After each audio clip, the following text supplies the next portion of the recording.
Democrats' policies are crazy, their politicians are corrupt, their candidates are terrible, and they know they can't win an election day, so they're pursuing an illegal, invalid, and unconstitutional impeachment.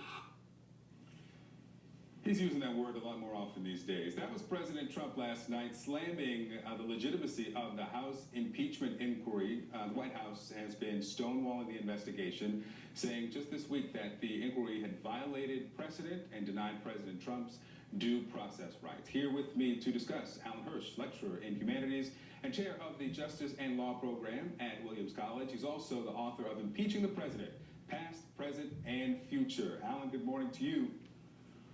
Good morning. So let's start here with this conference call that Speaker Pelosi had with Democratic House members, urging them to stay focused on the president's actions surrounding Ukraine, resisting the urge to broaden. She got a little bit of pushback there. You were initially an impeachment skeptic. Do you think the Democrats have handled these last several weeks well?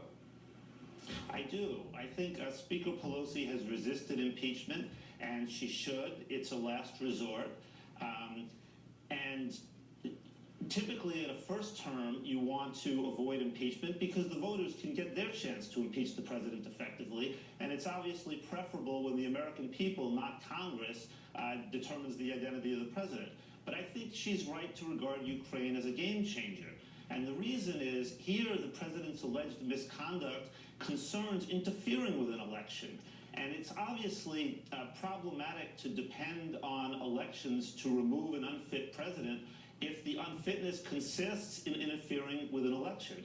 And also, I think it's part of a pattern, the Ukraine business. You know, the president's supporters claim he was joking when he asked Russia to look for Hillary Clinton's emails. Maybe he was. Maybe he was joking when he asked China to investigate the Bidens.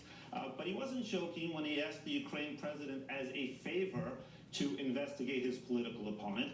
He wasn't joking when he authorized hush money payments to Stormy Daniels and Karen McDougal for the express purpose of keeping from the American people information that might have been relevant to the 2016 election. So although I think Speaker Pelosi is wise, I totally understand the desire to keep the inquiry focused. Yeah. She might consider connecting the dots. And there is a pattern of behavior that compromises the integrity of our elections. Well, and that might be... She's resisting that at the moment. Let me go to this, because the White House, as we said at the top, and some of the president's supporters have pointed out that there has been no vote on resolution to begin this, a full House vote on this inquiry. I want you to listen here to California Democratic Congressman John Garamendi. First, I do think that it's time for us to put a vote on the floor, a resolution for the inquiry, structured in such a way that it can move forward with full power of the Congress behind it. I think that's probably going to come in the next week or so. That will further strengthen Congress's hand. So he's an outlier in that position in the party. It's not constitutionally required. But do you, what do you think of his argument that it strengthens the Democrats' hand? I have no problem with a vote. You know, I favor accountability. But just as you say, the Constitution says the House shall have the sole power of impeachment, and that's pretty much it. It doesn't tell the House how to go about things.